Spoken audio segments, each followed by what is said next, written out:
Okay, let's get started. Welcome everybody. Welcome to this Wild Skies Shetland online event. So my name's Catriona Waddington and I'm the chair of Wild Skies Shetland. And I'm joined today by three other trustees, and we're all going to do short presentations about different aspects of the stars. So we've got Fabien Kuntz here. Believe it or not, Fabien is a professional meteorite hunter, Unt's only professional meteorite hunter. And he's going to tell us, not surprisingly, about meteorites. We've got Angela Fraser, who's going to share with her love of the Northern Lights. And we're all in Unst, and then we're joined by Chris McGinlay on mainland Shetland, who's going to talk about some off-the-shelf free software called Stellarium that's available for us to, wherever we are, to understand more about the dark skies that we're seeing. So this is our first online session, and let's be frank, there's a kind of paradox about Unst that, you know, maybe one day this island soon will be hosting a space center, but at the moment the reality is that we still have problems with our basic internet. So things might go wrong, but you know, we're please bear with us and we'll do everything we can to patch it together if it does. We've tried several kind of permutations of the best way to do it, and we're using a YouTube live stream, which is the one that's worked best in the past. So hopefully it'll work well today. The one issue about that is that it means that you can't ask questions in person. You have to put the questions in the chat box, which is where we've already written a welcome. So we really, really want questions. Please do ask them. And at the end of each little presentation, we'll check the chat box. And we're going to put this online afterwards because some people have asked to see the recording. So your questions will be recorded and sort of in the public domain afterwards. So maybe keep your insults to a minimum. Okay, so I'm just going to talk about Wild Skies Shetland and the kind of activities that we've been doing and will be doing in the future. So Wild Skies was formed in 2018. And it was the brainchild of Jane Macaulay, and I know many of you know Jane, and it was inspired by a visit to Iceland, where she was very, very impressed by the Northern Lights Visitors Centre there. We became a charity in 2020, and we have 7 trustees, the 4 that I've already mentioned, Jane herself, Helen Goddard, who lived in Unst at one time, and Josie Macmillan, who lives here in Unst. And the primary aim of our charity is just to inspire wonder about our skies, to encourage people to look up and see how they're always changing, always doing interesting things, to go outside, to appreciate the environment, to feel awe about the enormousness of the skies. And all these things actually, sort of by coincidence, are things that have been talked about a lot during COVID, and the importance of being outside and seeing wonderful things. And we also hope that over time our work will generate visitors. These visitors will spend money in Unst, and eventually we hope that a job or 2 will be created with our work as well. And that's so important to places like Unst, where every job is important and keeps a family in the island. So what do we do? Well, our main activity for 2022, Our main activity for 2022 is setting up a sky trail. It's well underway, and it's going to take you to 13 beautiful locations around Unst. And at each of those sites, it's going to make a connection with some aspect of the sky. So one site might tell you about night skies, one will talk about storms, another one will talk about dialect and different words for aspects of the skies. There are stories, there are dialect poems. One of our stops is about the moon and the tides, linked to the tidal energy barrier at Belmont. So lots and lots of different ways of looking at the skies. And what it will actually consist of is there'll be a small notice at each of the 13 sky stops. There'll be a QR code on that notice to give you more links on the website. We've got a number of talking benches and singing benches and musical benches where you can sit and admire the view, maybe listen to a story or listen to some music related to the sky. And based at the Heritage Centre, we'll also have some virtual reality headsets, where you can sit down and be surrounded by the Northern Lights, at least in virtual reality. And all of this will be brought together in a leaflet that will tell you how to find the sky stops and things like that. And then the trail will eventually culminate in a very basic viewing shelter, with great views of dark skies, hardly any light pollution, big views to the east and north and south, to the west and north and south. And at that, we're at the stage of, we've got the architectural drawings, and now we're looking for planning permission and funding. So that will be a few more months down the line. But we hope for this Sky Trail to be up and running for the summer this year, and that will be very much our main asset for 2022. So let me just show you some aspects of the Sky Trail. So what you see here is Freya, the Viking goddess, and she is circling the sky in her chariot, which is being pulled by a couple of cats. And this is part of the sky stop that's going to be next to the Viking longship and the longhouse in Haraldswick. And it's the focus of that sky stop is about how the Vikings have navigated. And if you click on the QR code there, it'll take you to a short animation about the Vikings' interpretation of the stars. And there you'll learn more about Freya and why it is that she's circling the skies with her cats. So here's another illustration. This one is from the sign that goes at the Hermaness Sky Stop, which is clearly near to Muckleflugga Lighthouse. And the subject matter for that one is the storms and extreme weather. Now, the main focus in 2022 is going to be on the Sky Trail. We're going to install it and advertise it. But I want to tell you a bit about the series of events that we had in 2021 as well. And one of the main things was this Planet Trail, which we think was so successful that we're going to repeat it in 2022. We've taken it down for the stormy winter months, but we'll put it back up. So what we did, this is on the top of Saxavord. And we had a number of boards like the one you see in the photograph here. This one is of Jupiter. And we had one for each planet. And we asked a local artist or a local person who volunteered to illustrate the different planets. And on each board, there's a locally drawn picture of the planet and a bit of information. And we had a fantastic variety of pictures. So the nursery school did the sun with a sort of collage of bits of yellow. Somebody knitted Mercury. Neptune was made out of glass. There was a lino cut, watercolors, polystyrene models, lots and lots of things.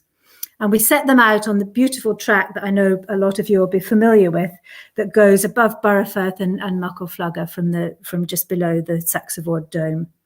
And we set the planet signs up proportionate distances as they are in space. So the Earth and Mars and the ones near the sun were quite close together.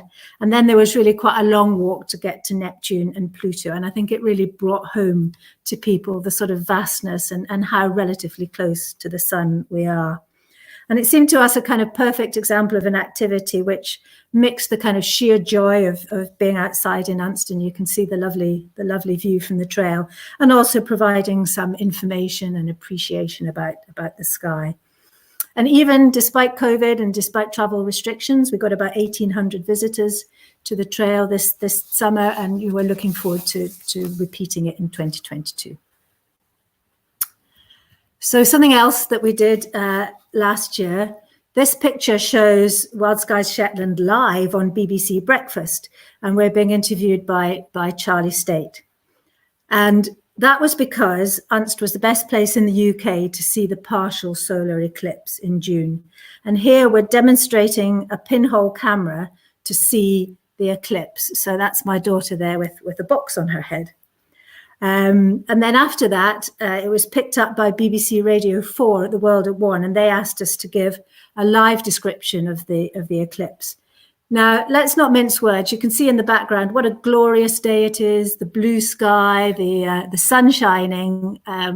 Not, I'm afraid it was a bit of a blowy and dreich day, but we did see enough that we could use the pinhole camera and describe it to Radio 4. And the reason it came to the media attention was because we'd been selling eclipse packs, which included the special viewing glasses for seeing the eclipse. And that Radio Shetland heard about it, Promote Shetland heard about it, and then gradually the BBC got hold of it. So that was an exciting day for us. So a couple more of the things we did last year. We had an exhibition at the Unst Heritage Centre. So the Unst Heritage Centre managed to open for most of the summer, despite the restrictions. And the exhibition was entitled Shetland Sky Phenomenon. So it was a series of beautiful photos by 4 local Shetland photographers. And it included things such as a water spout, a double rainbow, noctilucent clouds, which are the nighttime, very high level clouds, the Milky Way, a time lapse of a star trail above Mooness Castle. And the one I'm showing you here is a photo by Austin Taylor, which he kindly gave to us. And if you look sort of near the center, just below the center, you'll see 2 bright lights. And on the right, there's a comet. That's the one with a sort of fuzzy trail. And on the left is the Andromeda galaxy, which is, I mean, it's hard to believe it's 8 times bigger than our own galaxy. And if you like sort of mind-blowing facts about skies, then listen to this one. So the light from the comet on the right takes 10 minutes to reach Earth for us to see. The light from Andromeda, the one on the left, takes 2.5 million years to reach us. So the sheer scale of it is just hard to grasp, but exciting to think about. And then the last of our sort of major events in 2021 was that we made a film. So it's a 20-minute kind of family-oriented fun film, and it's called An Asteroid Called Unst. And in the bottom right, you can see this is the sort of formal notification that there really is an asteroid orbiting between Mars and Jupiter called Unst. Its formal name is 394445 Unst, because we went through the whole formal process of getting it named, and we're really rather proud to think of it orbiting around there. So due to COVID restrictions, we really would like a premiere with lots of people in person, lots of Unst children enjoying it and seeing their friends acting in it. But it will be premiered in 2022, and then we'll make it available publicly. So before I pass on to Fabien, are there any questions or points? Remember that you have to write them down. So none at this point. So I'll pass over to Fabien to talk to you about meteorites.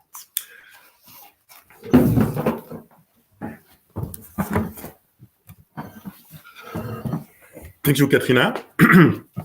So I am Fabien Kuntz. I am one of the trustees of the charity Wild Skies Shetland. And like Catriona said, I am a meteorite hunter by profession. It is my work. And it is one of the skills I bring with me on the board of the charity. So tonight, I obviously choose to talk about meteorites, and in particularly in the context of what can be done in Shetland to help to, by example, track meteorite, which is one of the activities that is interesting the scientists right now.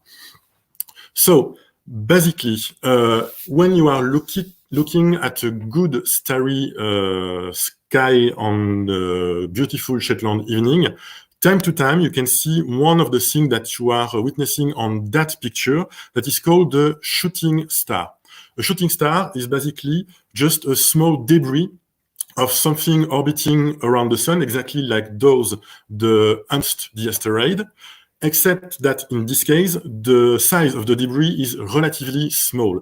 When you have a shooting star on the sky that you see pass like that, it's a phenomenon that is usually lasting 10 to 20 seconds. It is something, a small piece of rock or of dust, the size of a petit pois. So what is interesting is when the debris, the rock, is larger, because in this case, some of that can reach the ground. And it is what you actually are seeing here on the picture. It's a picture of a meteorite that is displaying on the Museum of London. So basically a piece of rock coming from space. But what makes is look very specific is color, is dark color. Because during the journey through the atmosphere, the stone is partially burned, and the outside layer is reaching the temperature of 300,000 degrees Celsius. So the external layer of the rock is actually melted and form what is called a fusion crust. So basically, if you are looking at meteorites on the ground, if you are a meteorite hunter or an aficionado that go as an amateur doing that, it is exactly the kind of rock that you are looking for. Not very striking in appearance, but it is what you are supposed to look for. And it is the problem that it is extremely hard to spot a meteorite on the ground, specifically on Western countries, when you have forest, when you have field that are covered by vegetation or stuff like that. Spotting a black stone in the middle of that is extremely difficult. So until recently, not many meteorites were actually found after a fall event. Here on this picture, you see one of the only way we had to recover meteorite until very recently. It was just waiting that one meteorite was falling, but falling on something or being witnessed directly by someone watching it reaching the ground. In Sylacauga, in 1954, in Alabama, one of these stones have just landed on the roof of a house, and because the terminal velocity, basically the last speed that the stone have when it impacted the roof was huge, 200 kilometers per hour, probably something like 80 miles per hour for the UK people. It went through the roof and actually went through the ceiling as well, to finally reach the radio of the family, destroyed the radio, bounced on the radio, and injured the hip of the lady, like you can see on that picture. It is one of the rare examples of a meteorite actually hurting or a human or an animal recorded in well-known history, at least. Another example of how the meteorites were just spotted before. Here it is a meteorite that fell in New York State in 1992 in Peekskill. And in this case, it is not someone that has been injured by the meteorite, but it is just a meteorite that fell on the boot of a car and actually perforated the car. Good thing the car was parked in front of the house and not driving, mid-drove at the time. So you can see the final trajectory of the meteorite that you can visualize with the help of the wooden stick that the guy on the picture, the person on the picture is holding. And you can spot actually as well the stone just here where the cursor of the computer is actually moving right now. It was a 12-kilogram stone that were recovered by that family. And in this case, and it leads to the main subject of what I want to say tonight, the interest is that it is the stone found by the family with the original owners of the car and the meteorite. In this case, what is interesting, it is that the fall events have been recorded. It is what you are supposed to see on the video right now. That were perfectly working just 10 minutes ago before the presentation, and obviously that is not working anymore now. Oh, here it is. So basically what you are seeing on the final flight of the stone here, it is that, and I will try to rerun the video for you. Here it is. So you see that what is called a fireball, it is an event when the stone is, we'll say, burning on the sky. The size of the stone originally before his entry on the atmosphere was more than 100 kilograms. It fragmented during the flight, and only the 12-kilogram stones that landed on the car was found. Probably other ones were there, but no one was looking for at the time. There was no interest, so they was never found. But that gave an idea to the people that were interested in meteorite, so collectors, professional sellers, or scientists as well.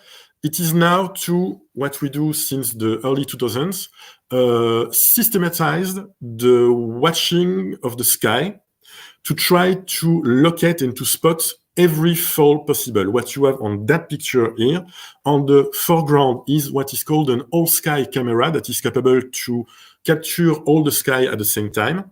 And what you have in the background is typically what this kind of camera can record. And if you are lucky, you are witnessing shooting star passing in the front of the camera on the skies if it is not too cloudy. And time to time, something that is a bigger event. So how it's working to help to locate meteorites is relatively easy to explain. Take Shetland, just by example. If you put a camera in Unst, just here, that is witnessing a shooting star or a fireball, something that led to meteorite on the ground passing to the south, but you have at the same time witnessing the same event, a camera that is in Sombra and recording the event. If the camera on Unst see the phenomenon on the south, and if the camera in Sombra see the phenomenon happening on the north direction, you can deduct from that the meteorite flew over Shetland in between that two cameras, by example here, in Bray. And if you add certain amount, huge amount of camera, you can exactly say where the meteorite landed at the end. So the idea is to create a network to do that. There is one existing in Central Europe, one existing in France with surrounded countries like Belgium, Switzerland, and the north of Italy. And the UK have actually a network existing that is witnessing that kind of event. And on the recent actuality, on recent news, one event was interesting. It is happening in the early summer of 2021. One camera of the UK Fireball network witnessed that event, witnessed by another camera of the same network, same event, different picture. And because about 10 to 20 cameras have been witnessing that event, that you can see on the map here of the south of the UK. So one of the cameras was close to Liverpool, the other one north to London, south to London, close to Exeter. But what you are able to do when you are have the possibility to compute all that data is to draw the trajectory of the stone inside of the Earth atmosphere. And it is what you are watching on the next slide. The first point, the one that is at the highest altitude, it is when the light phenomenon have begun. It is 150 kilometers above the ground. And the last point closer to the ground is when the stone were just slow enough for the light phenomenon to stop. After that, the stone is still falling, but invisible to the naked eye. It is what is called the dark flight. But you can, on the ground, it is the red area on the east of Gloucester that is drawn on the ground here, try to figure where the meteorite and the meteorites, because there is many fragments usually, have landed. So using that data, you can draw a map. It is a probability map of what is called the strand field. The square that is colored in yellow are the one where there is the more likeliness to find a piece of the meteorite. In blue, less likely, and the purple ones, it is just still possible, but unlikely or only small fragments. So when you have that kind of data, that kind of maps, you can just send people watching for stones. And like I was saying before, the problem is that in the UK or in France or in Germany or all that kind of country, you have basically vegetation that are making the things difficult. But time to time, people of the British Museum, like you see here, or amateurs or professionals like me, are able to spot on the ground a stone. I suppose that you can easily spot it on that slide, but if you don't, right here. And the meteorite that fell close to Winchcombe on the Gloucestershire was extremely relevant for the science and teach us a lot about the origin and the history of the solar system. So the interest to join a network like the UK network for fireball observation can be to help to track the trajectory of the meteorite to the ground, and as well to track them before they fall of where they was before they fall. And in case of the Winchcombe meteorite, we have been able to draw the trajectory, the orbit of the asteroid that led to the meteorite inside of the solar system. So on that image, the wilder circle in orange is the orbit of Jupiter around the sun. The red one is Mars, like indicated. You can see the inner planet of the solar system after that, Earth, Venus, Mercury. And in purple, you have the orbit of the Winchcombe meteorite. And just interestingly, it is more or less the same orbit that Unst, the asteroid, is describing around the sun. So perhaps the meteorite that landed in England was coming from Unst, the meteorite. Maybe one day we'll be able to know.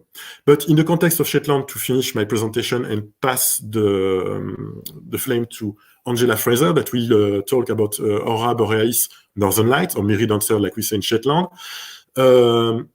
The interest could be for Wild Skies Shetland over the next 1 or 2 years to begin to explore the possibility to join the network that is existing in the UK and set 1, 2, perhaps more, but at least 2 cameras in Shetland to participate to that citizen science project, which will be a thing that will be very interesting. So I finished now, and just before to pass the parole, I will just ask if there is any question. There's no questions at the moment. They're being a bit shy, but we do have greetings from England, Scotland, and Wales. Nobody from Ireland at the moment, but that's really nice to see. So thanks very much, Thank you, Fabien. And what a thought if Wild Skies Shetland could find its own meteorite in our own territory. That would be just wonderful. Okay, Angela, over to you.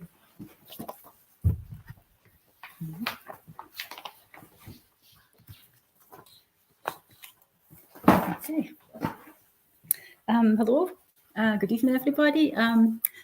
Thank you for joining us and for still being here to take part in our first attempt at an online event.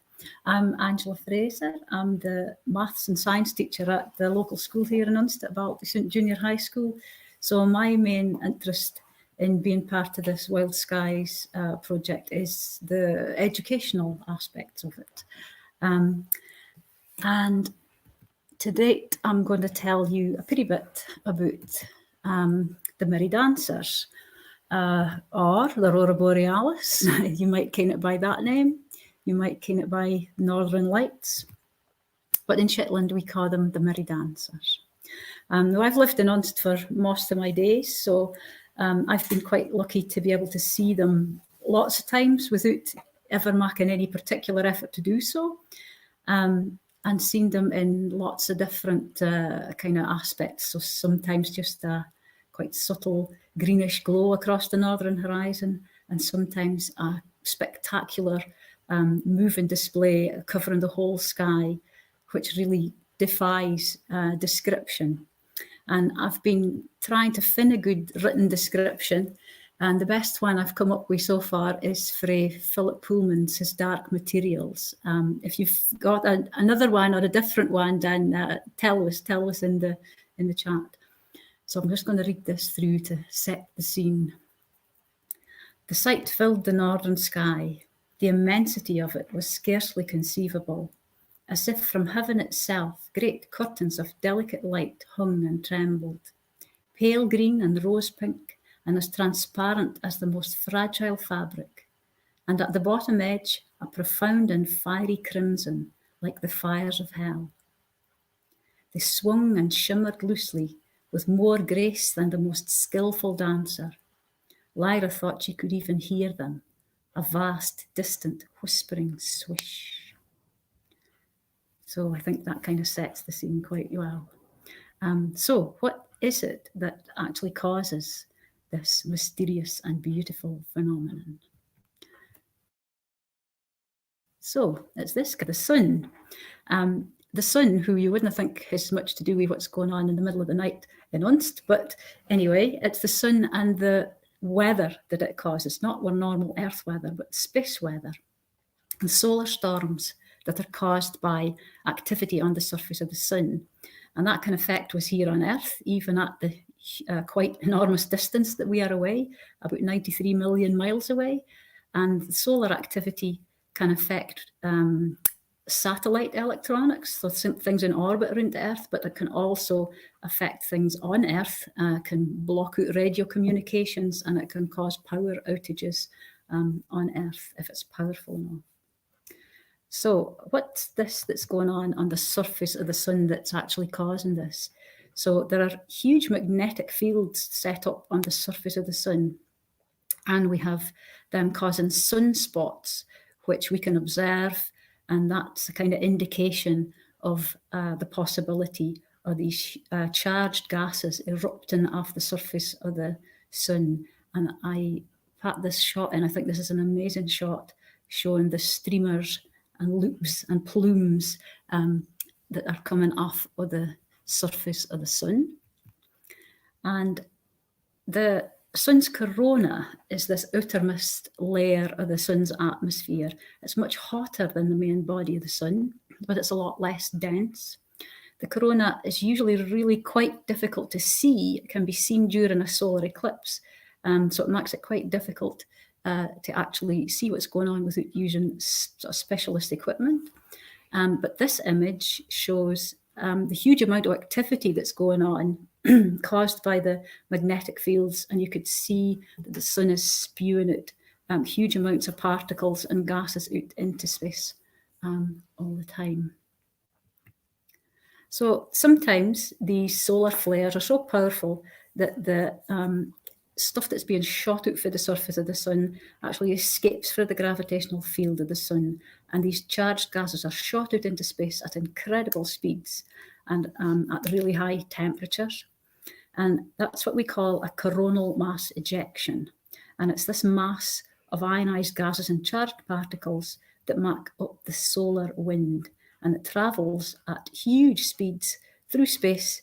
And obviously some of it's going to be heading towards Earth. It may take anything from a few hours to a few days to get here, depending on the path that it takes. And we have got satellites and observatories that are taking note of all this and taking readings and images and are able to alert us on Earth if there's an impending solar storm that might have adverse effects. So this slide shows on the right with the blue lines, that's showing the Earth's magnetic field. And notice how, thank goodness we have that, it protects us from a lot of the effects of the solar storms. We also have an atmosphere that absorbs a lot of the radiation so that they don't actually get through to us on the surface of the planet. Notice how most of these charged particles plummeting towards us through the sun. Notice how the magnetic field kind of protects us and shields us through that, and most of it just passes by and doesn't actually get through to Earth. But some of these particles do manage to get through the magnetic shield, and when they get into the upper regions of the atmosphere, that's when we have these magical effects being produced to cause the visual amazing light shows that we see when we see the Mirrie dancers. And this next slide is a beautiful shot of the Mirrie dancers taken by Rob Brooks, and it's at Watley in Unst, and it is a really lovely picture. And depending on what your monitor display is, and depending on how your eyes are, you should be able to see the various different colours in this. The predominant one is green, and that tends to be the predominant colour that we see in the Mirrie dancers. And you'll maybe see some reds and some pinks. Okay, so what is it that actually causes these different colours to be produced? So it's to do with the elements that are most common in our atmosphere. So Earth's atmosphere, it's mostly nitrogen and oxygen. And when these charged particles from the sun come into the atmosphere and collide with molecules of nitrogen and oxygen, then these molecules become excited and have extra energy. And how they deal with that is they can give up this extra energy by emitting light. And it's the different frequencies of the light that's emitted that gives us the different colours. We also came that the pressure that the gas is at has an effect on the colour that it produces, and that tends to be because of the altitude, the different altitude that the collisions occur at. So the green that we see most commonly in the aurora is characteristic of oxygen, and the pretty hints of purple, pink or blue are caused by nitrogen, but again it is also dependent on the altitude that the collisions have occurred at. So where are you most likely to be able to see the Mirrie dancers? So we have the positions on the Earth called the auroral ovals, and they represent the places on Earth where the aurora occurs most often and with the greatest intensity. So these charged particles through the solar wind, when they kind of hit the magnetic field lines of Earth, they're kind of guided along the field lines towards the magnetic poles of the Earth. So the aurora occur most often around these polar regions. And under normal conditions, the northern auroral oval covers Scandinavia and Shetland and Greenland, Alaska, Canada and Russia. And when solar activity is more intense, the auroras are visible further south from the northern polar regions, or if you're in the southern hemisphere, further north from the southern polar regions, if it's the aurora australis that you are observing. When are you more likely to see this? On average, you might expect to see the aurora or the Mirrie dancers in the far north of Scotland, possibly every few months, but less often as you travel further south. The activity for the sun that kind of causes the geomagnetic storms, it follows the sun's 11-year cycle.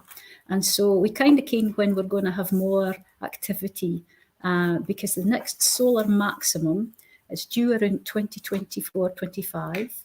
And so we kind of the chance of big magnetic storms will be coming up around about then and shortly afterwards. Generally, there tends to be more magnetic storms around the equinox time, so around March, April and September, October time. And maybe kind of obviously the best time tends to be in the middle of the night when it's the darkest time, but they can occur anytime really. It's chance and if all the conditions are right. So how can you figure out if it might be a good time to try to see the Mirrie dancers? There's a website called Aurora Watch UK that's run by Lancaster University's Department of Physics. And they have a network of magnetometers positioned at various places through the UK. And these magnetometers measure the magnetic field of the Earth, and they can detect any changes that might be caused by geomagnetic activity for solar storms. So they would give you an indication if there was a possibility of seeing the aurora. And you can sign up to get alerts sent for your to your phone through this website. Okay, just touch the screen. So one of the magnetometers is positioned in Shetland, and it's positioned at Sumbrahead, and it provides a dedicated Shetland service then to tell you what the chances are of you being able to see the aurora in Shetland. So that's pretty amazing that we've got that there. And they use a 4-point colour scale to determine the likelihood of seeing or being able to photograph the Mirrie dancers in Shetland. I always think this colour scale is a pretty bit back to front. I think green should be go, but green actually means no, you're probably not going to see aurora if you've got a green alert. What you're looking for is a red. So a red alert is that there is a strong possibility of high geomagnetic activity and that you are quite likely to be able to see the aurora clearly by your eye, just by the naked eye for Shetland. Okay. If you are interested in keeping track of what's going on with the Mirrie dancers in Shetland, it's also a good idea to be having a look at this Facebook page. There's a Shetland Aurora Hunter Facebook page, and it's a public group, and you can sort of apply to join, and it encourages folk to share photos that they've taken, and there are some really amazing photos, not just of the aurora, but also other night sky objects and phenomena that folk have taken really cool photos of. So, well, that's me finished. I hope it was interesting. Thank you for listening. And I sincerely hope that a lot of you will manage to get up here sometime to see the Mirrie dancers in all their glory. And as Catriona said earlier, if you come up and you actually don't manage to see the Mirrie dancers, go along to the Heritage Centre and try out our virtual reality headsets, because we've tried them and they were very amazing.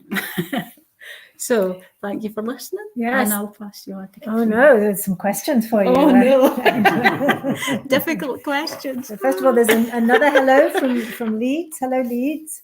And a comment here, just that someone was saying that they'd never heard about the solar cycle before, and that was specifically interesting.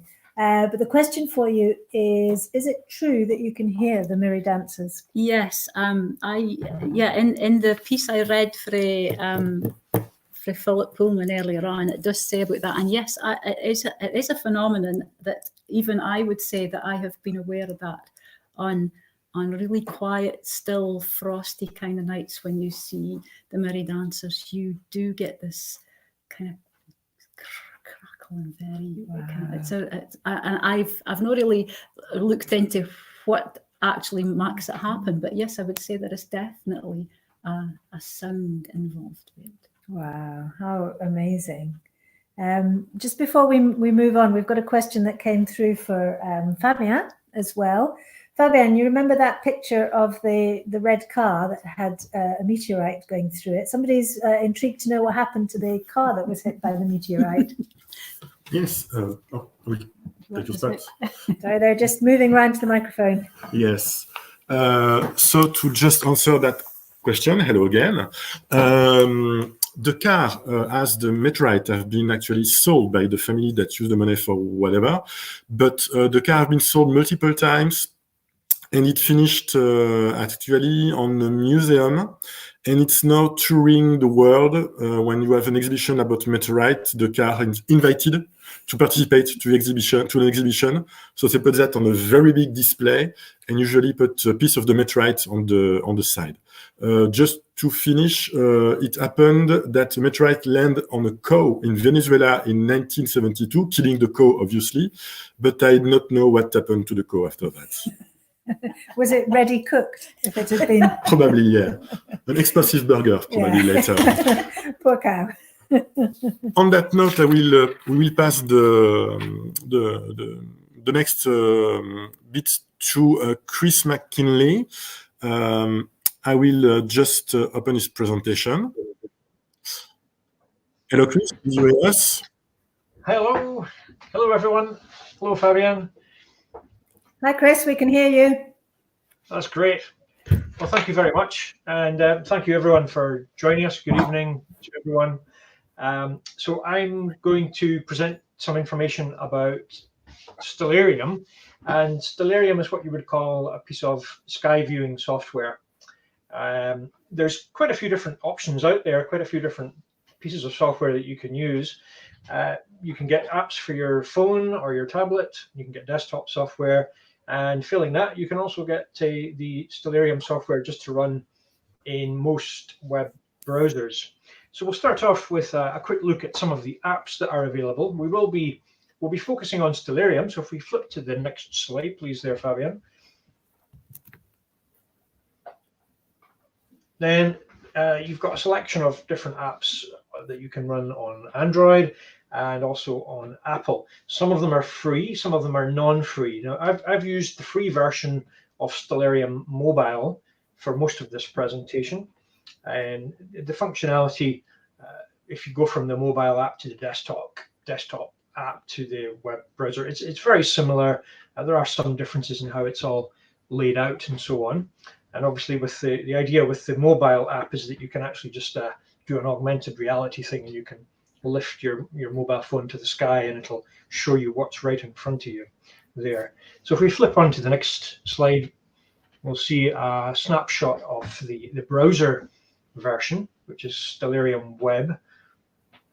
So that's available stellarium-web.org.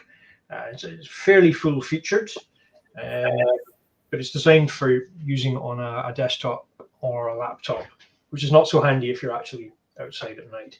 And the last slide we've got on this bit here is if you want to install the full-blown app, which has got the maximum of all features that you could possibly want, and more than you possibly need on the last slide. If you could go one more there, then you can go to stellarium.org. So it's a slightly different website. It's all the same group of people that are working on this, and you can download whichever one you need for Windows, Linux, Mac, etc. So what can you use it for?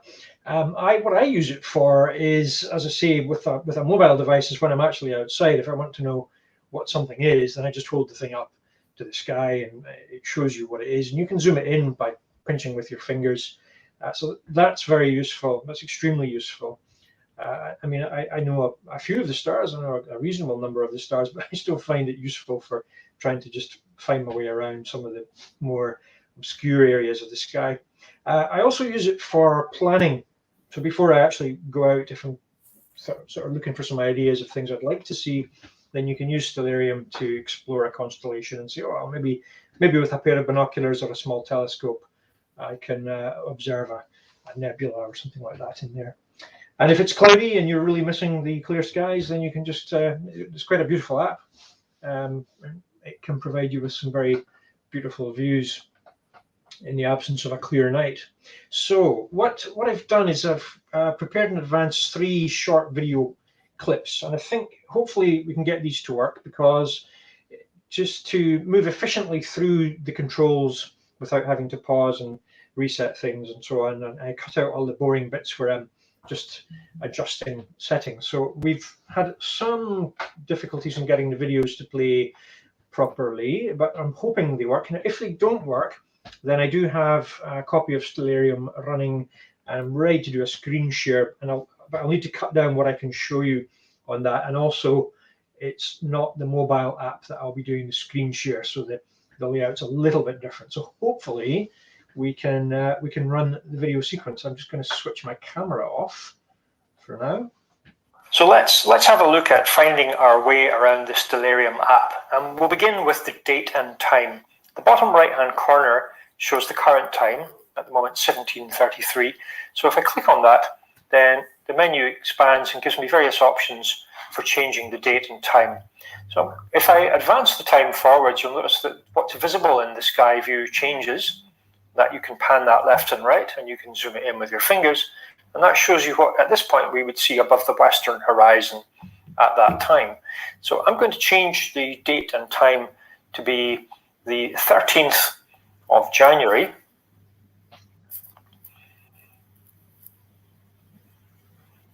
And I'll set the time to be 9 p.m., 2100 hours.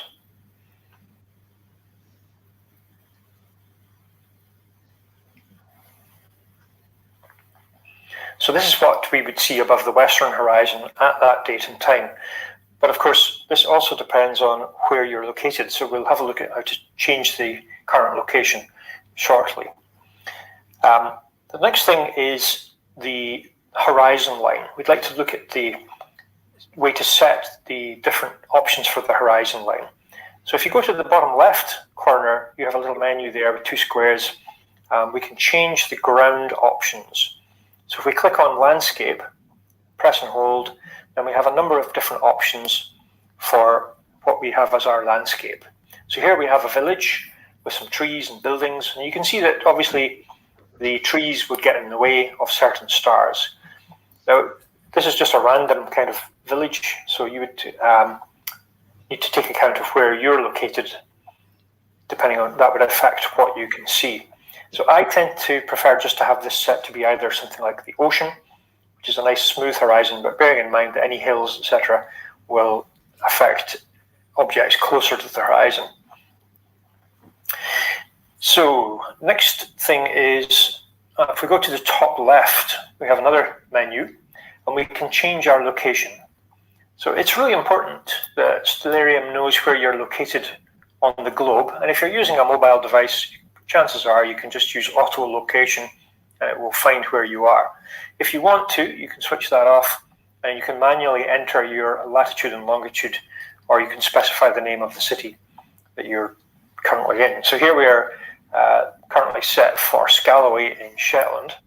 And let's suppose then that we're interested in observing the star Sirius. So I clicked on the top right there to bring up a search bar, and I type in the name of the star Sirius in here, search for that, and it then locates Sirius, which is around about 8 degrees above the southeastern horizon at that date and time from Scalloway. So that's about 8 degrees. Now, if I was observing from further south, so let's say I was observing from the other end of the country, say Penzance in Cornwall. So we'll quickly move to Penzance. Then you're a lot further south at that point, and so the star should be further above the horizon. And there it is. So now it is more like 15 degrees above the horizon, which would be a much safer bet for being able to observe at that time. And of course, it is rising in the east, so if you just wait a little while, it will appear higher and higher above the horizon there. So that shows you the importance of setting the correct location. Next thing to look at is the names of some of the stars. So we've got Sirius there as a named object, Betelgeuse, Bellatrix, different stars in Orion. And if you zoom out, then the level of information decreases so that your screen doesn't get too cluttered. If you zoom in, you can get the names of more objects in there. So as well as the names of stars, we've got the names of some galaxies and star-forming regions there. And then also we've got the constellation name Orion set up. So I'll show you how to adjust all that information. If we go to the bottom left menu, and then this time we press and hold on the constellations option, we have here the option to switch on the constellation kind of lines that shows you the outlines of the shapes, or we can switch on the artwork, the drawings, which people find quite helpful. I can remove this option here, centered only. And what that does is it basically shows the information for the whole sky. That can be quite cluttered, can be a little bit overwhelming. You might find it better just to leave centered only, and then as you move your display around, you can focus on one area of the sky at a time. I do find it quite useful to have the constellation boundaries, these box-like boundaries, which makes it easier to identify if something is in or out of a constellation in there. So, last thing to show you on this particular part is something called night mode. So when you go out and start observing, initially your eyes are not dark adapted. After about 20 minutes, half an hour or so, you can see a lot more fainter objects in the sky. So that's called dark adaptation. But if someone then shines a bright white light or a blue light, then you kind of lose that and you won't be able to see the fainter objects anymore. So if you need to find your way about, or if you need to find a book or look something up, night mode or using a red torch is a very good way to do that, because it doesn't completely destroy your dark adapted vision. So you can just activate that by clicking on the night mode button down here. Bearing in mind, if you come out of the app, then the rest of your phone won't be in night mode.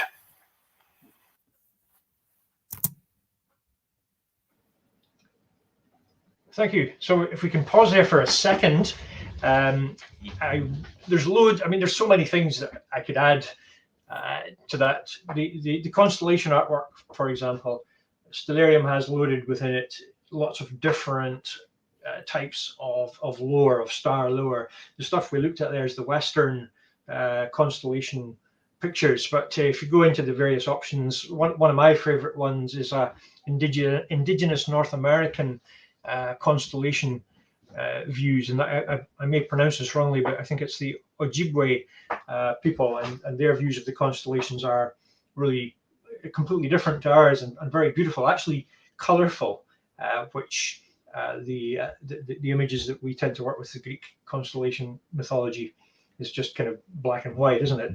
So so that's worth having a look. I did notice there's some interesting questions on the live stream, and I think I can just answer the ones that have come so far. Can you see satellites on Stellarium? And yes, and in fact, quite often you'll see on Stellarium a satellite just drifts across the field of view. Again, you can switch that off or you can switch it on, and you can search for satellites by name if you know them, if you know the name of one that you want to look. Does it work without phone signal? It does. You download it, and when you've got the signal in it, you can download the extra star databases, etc., that you want, and then it's on the phone. It needs to know where you are in order to give you an accurate view of the night sky from your location. So let's see if there's anything else on there. Yeah, I think that's the one. I think that's the only one just now. So the next wee sequence is short. It's a couple of minutes. What I wanted to do is try and give you a feel for, if you're not in Shetland and you're maybe feeling a bit homesick, what the sky looks like in Shetland in the winter, midwinter. So I think we can run the video there, please, Fabien. We can use Stellarium to explore a Shetland midwinter, the winter solstice, on the 21st of December. And here we have set the time to around about 10 minutes to 4. So I've accelerated the time here so that things happen a little bit faster than they would. But by 4:30, you can see that some of the stars are already quite clearly discernible.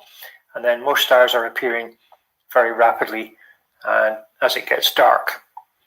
So through the course of the night, then the stars will be seen to set in the west. And if we face towards the south, each of the stars will take in turn its turn to cross the meridian, reaching the highest point in its track before it begins to set in the west. The stars rise out of the eastern horizon and track their way across to the south, down into the west. And if I pan round to face the northern horizon, and then look up into the sky, zoom out a little bit, and then just observe Ursa Major. And you can use the two stars in Ursa Major at the ends of Ursa Major to help you find Polaris. They're called the pointer stars. And if you observe that Ursa Major basically rotates around Polaris as the evening progresses. So I'll increase the time a little bit faster than 300 times, maybe try to get 1,000 times. And you can see that the plough just basically rotates around the heavens, but Polaris stays fixed.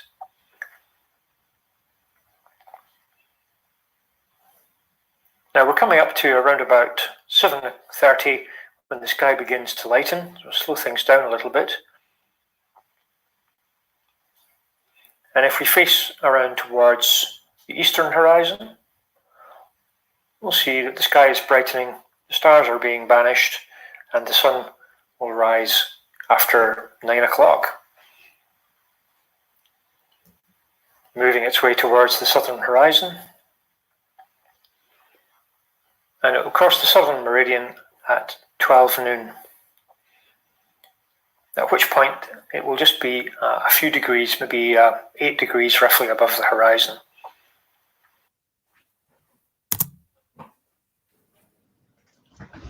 Thanks again.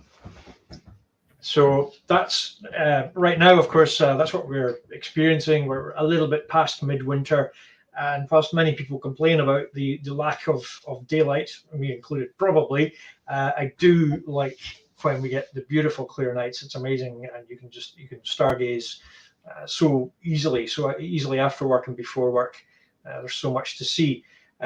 So sometimes people kind of consider the summer to be a complete loss for astronomy, and really it's not. Actually, for planetary work, the planets like Jupiter and Saturn, the contrast level is reduced, and I think it's easier with binoculars. If you can rest your binoculars on a fence post or something like that, so they're not jigging about, then Jupiter and Saturn are very rewarding actually in the summer.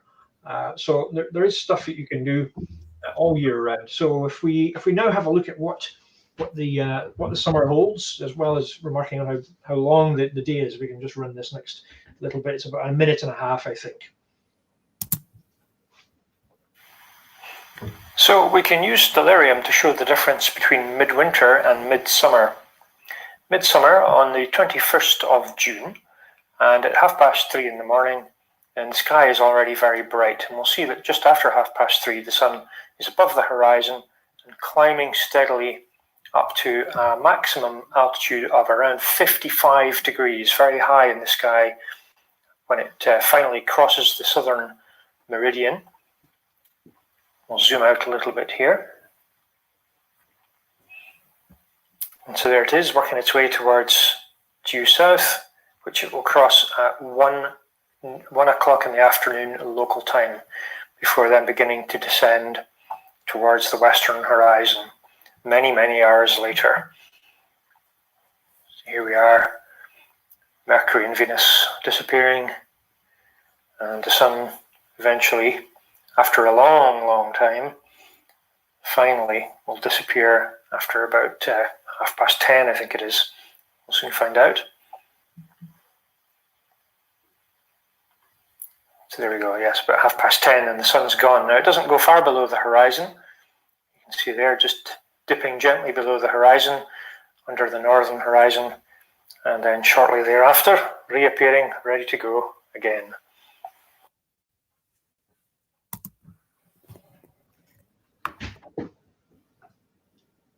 So that I recorded all of that using the free version of Stellarium Web, the Stellarium Mobile, sorry, and I do own the full version, so I think it's worth getting it. But equally, there are other options out there for your phone. You can try a few free ones first and then see what you like. But Stellarium's pretty good. It's got it's expandable, very large databases, and generally free. I think perhaps the Apple version. I'm not sure. So sure about that. But thank you very much.